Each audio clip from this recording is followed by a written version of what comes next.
Salut à tous, j'espère que vous avez la forme, moi j'ai la patate. Aujourd'hui on se retrouve pour un nouveau tuto. Je vous apprends à faire un spring, donc on voit ça ensemble juste après l'intro. C'est parti.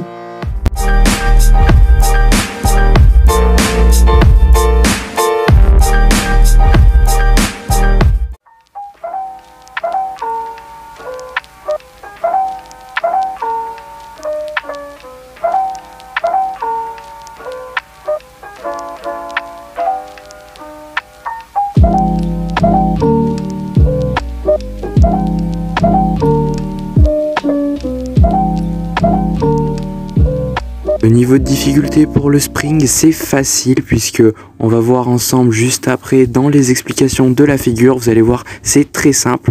Donc, à tout de suite. Alors donc, un spring, comme vous l'avez vu dans la démo, c'est juste tout simplement, hop là, faire ceci.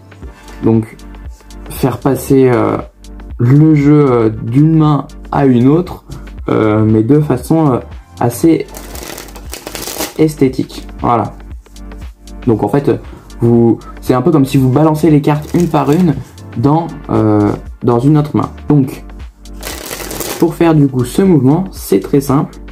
Alors, vous prenez votre jeu, vous prenez vos deux doigts, donc votre index et votre majeur, que vous allez placer sur la tranche du haut de votre paquet, sur le côté droit. Donc comme ceci, vous venez le placer juste ici. Et vous venez placer votre pouce de l'autre côté, enfin du côté opposé. Donc vous êtes comme ceci. Donc votre pouce ici, donc de ce côté dans l'angle de la tranche, et votre index et votre majeur de l'autre côté à l'opposé de votre pouce sur la tranche opposée. Donc vous êtes comme ceci. Voilà, et là ce que vous allez faire, c'est que vous allez effectuer une pression. En fait, vous allez juste effectuer une pression. Hop, comme ceci, vous êtes comme ça, vous allez juste courber les cartes et vous allez voir que elles vont finir par partir toute seule. Donc vraiment c'est pas compliqué du tout. C'est juste que la qualité des cartes, voilà, comme je vous l'ai dit, va jouer un petit peu. Donc vous êtes comme ceci, votre majeur et votre index d'un côté, votre pouce de l'autre côté à l'opposé, et vous allez tout simplement effectuer une pression et les cartes vont partir normalement toutes seules si tout se passe bien.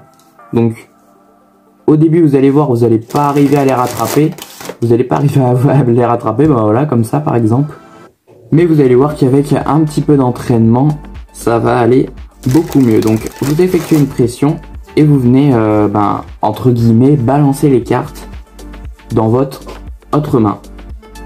Et donc, après quand vous arriverez à bien maîtriser ce mouvement, vous verrez que vous pourrez le faire de plus en plus loin, sans faire tomber les cartes comme moi. Donc voilà, donc je vous répète une dernière fois, donc votre index et votre majeur dans un angle, juste ici. Votre pouce dans l'angle opposé. C'est pas plus compliqué que ça, hein. Et vous allez effectuer une pression et les cartes vont partir toutes seules, comme ceci. Donc voilà.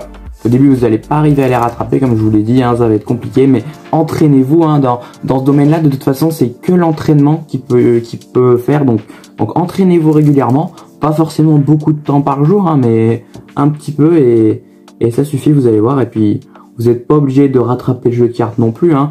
Vous pouvez faire des effets assez stylés. Voilà, donc cette vidéo touche à sa fin. J'espère qu'elle vous aura plu, j'espère qu'elle vous aura appris une nouvelle figure. Donc moi je vous dis à très vite dans un prochain tuto. D'ici là, entraînez-vous pour faire cette figure et surtout portez-vous bien. Ciao!